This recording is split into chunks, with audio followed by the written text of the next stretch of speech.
বা হচ্ছে school college এখানে কোনো অ্যালাউড থাকবে না। তারপরও আমরা হচ্ছে তারপর থেকে আবার আমরা হচ্ছে জোর করে 14 জুলাই মানে 14 কি 13 জুলাই থেকে আমরা আবার জোর করে নামি আর কি, মাঠে নামি। তারপরে এখন বলি 16 জুলাই হচ্ছে যখন সাইদ ভাই মারা যায়, মারা যাওয়ার 2 কি 1 মিনিট আগে আমি তার পাশে ছিলাম, 2 মিটারের দূরত্বে ছিলাম। ওখানে কোনো মেয়ে ছিল না, শুধুমাত্র আমি একাই ছিলাম। তো হচ্ছে এই যে 16 জুলাই কোটা সংস্কার আন্দোলনে পুলিশের হামলায় এবং হচ্ছে আবু সাইদের হত্যাকাণ্ড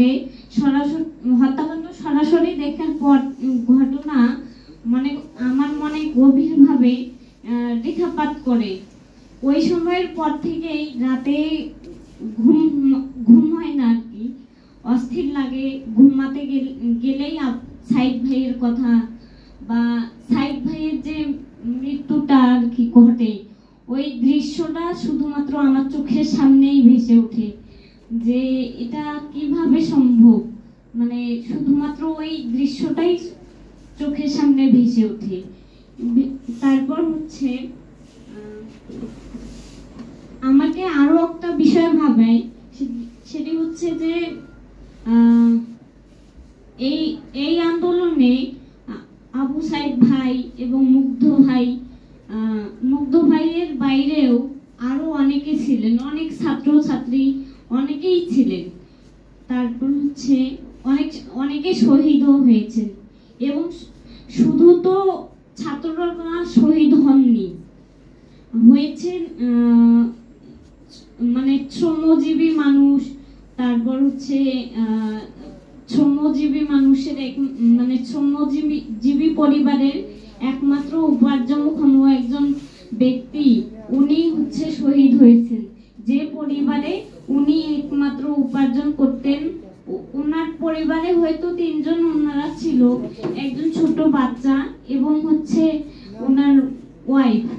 উনি যখন শহীদ হন, আশপাশের লোকজন হয়তো বা 2-10 দিন বা 1 মাস 2 মাস তাদেরকে সহযোগিতা করবে, কিন্তু পরবর্তীতে তাদের লাইফটা কি হবে আসলে, এটা হচ্ছে আমার কথা।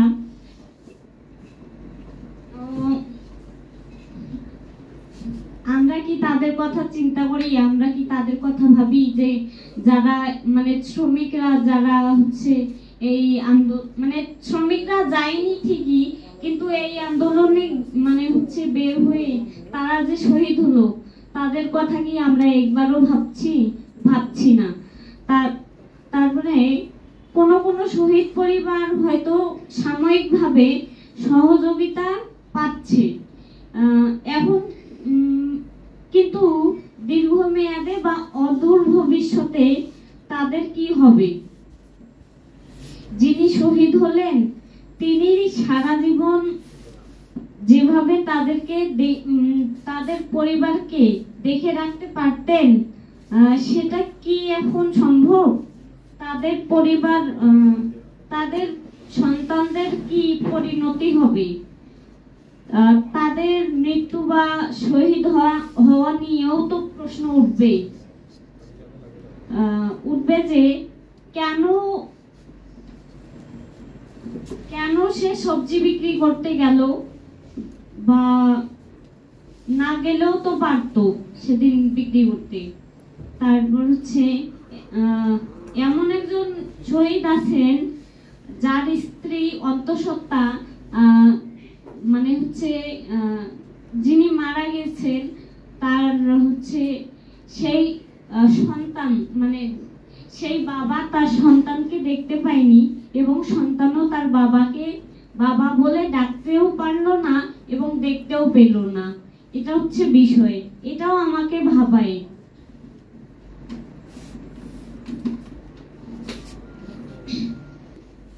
সেই সময় হচ্ছে আমরা হচ্ছে বেগম রোকেয়ার সময় বা তারও আগেও রংপুরের মানুষ এই 24 সালেও বিশেষত আবু সাইদ